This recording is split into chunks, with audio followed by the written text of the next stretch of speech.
I thought I would take this opportunity and venue to give my 2020 pastor's report. In hindsight, I feel like a good theme verse for 2020 would have been Proverbs 16:9. It says, "We can make our plans, but the Lord determines our steps." Who could have predicted a year like 2020? And yet in all that happened, God continues to be sovereign. While few of our plans worked out the way we thought they would, He did determine our steps. As we were preparing to enter 2020, NCAC made an intentional effort to be more outwardly focused. We had just finished an all-church evangelism campaign toward the end of 2019. It was intended to give our people the tools and confidence to build relationships with family and friends with the expressed purpose of sharing the gospel message with them. As we put together a budget for 2020, we set money aside in our general fund specifically for participating in local outreaches. And then COVID happened. I'm grateful that our state leadership recognizes our religious freedoms and did not put in place any mandated closures. But with that said, we, as an elder board, did make the difficult decision to pause meeting in person. In what can only be described as an overly optimistic viewpoint, we were actually canceling in-person services just 1 week at a time, assuming that things would very quickly get back to normal. Little did we know. The first outreach that we had planned was a community Easter egg hunt, with the intent of building relationships with the neighborhood families and inviting them to our services during Holy Week. But as Easter approached, it became apparent that we would not be having an in-person service, and even if we attempted to host a community event, it was doubtful that anyone would attend. Other events that also fell victim to COVID-19 were our annual Church in the Park, combined with our picnic, community movie night, the Apple Festival Service Project, and our Columbus Day weekend bonfire and hot dog roast. I am pleased that we quickly made the shift and began posting our services online. Well, sort of anyway. At first, it was just my sermon, which I recorded on Fridays so that it would be available by Sunday morning. Then we began adding some music to give the online videos a more service-like feel.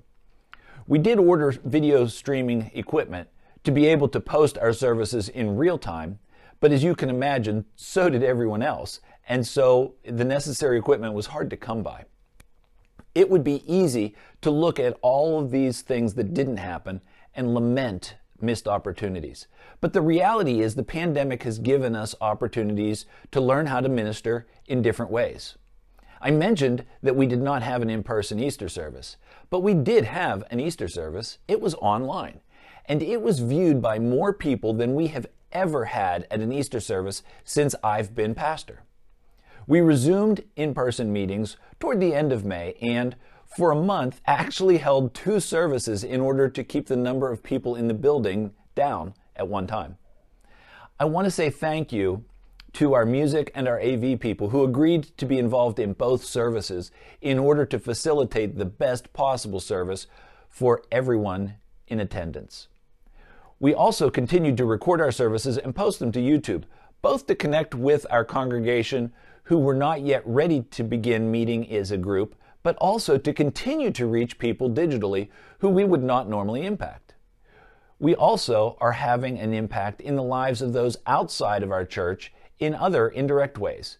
As you can imagine, this has been a difficult time for organizations that rely on fundraising events. One of those groups is Morning Star Pregnancy Services. We were able to invite one of their representatives to join us on Sanctity of Human Life Sunday last January, and they shared with us ways that we could be more involved. And even though we did not get involved physically as a group, we did, as individuals and as a church, support them financially this past year. So thank you for that. I also want to say thank you for all of your financial support over this past year. We finished the year in the black, which is quite an accomplishment considering the number of Sundays that we didn't have in-person services. You have been faithful in supporting the work and ministry of New Cumberland Alliance Church. Thank you. The other big thing that has a financial component to it is missions work. You supported our international workers very well. But it's more than just that. We found a way to have both our spring and our fall missions focus weekends. We hosted Jordan and Heather at the end of May, and we had Bruce and Stephanie with us in October.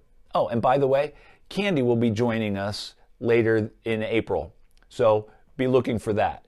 It has been difficult navigating this pandemic, and I believe we need to find new and creative ways to build relationships with people who do not know Jesus so that we can share the gospel with them. People who are not followers of Christ, for the most part, are not going to step into a church in these times unless they already have a connection with someone there. We need to prayerfully put an aggressive and creative plan in place and then wait for the Lord to determine our steps. As we enter 2021, that's our goal. It's to do just that. Find creative ways to reach people for Jesus. Our outreach team is already working on some ideas to connect with our neighborhood communities. I find it challenging and a bit embarrassing as I look at the first century church. When they faced extreme difficulties and opposition, they did not pray for God to remove the obstacles. They prayed for the Holy Spirit to enable and empower them to accomplish miraculous things in spite of those circumstances. Will you join me in praying those same types of prayers for our church in 2021? Will God impact our communities and use us to do it? Thank you.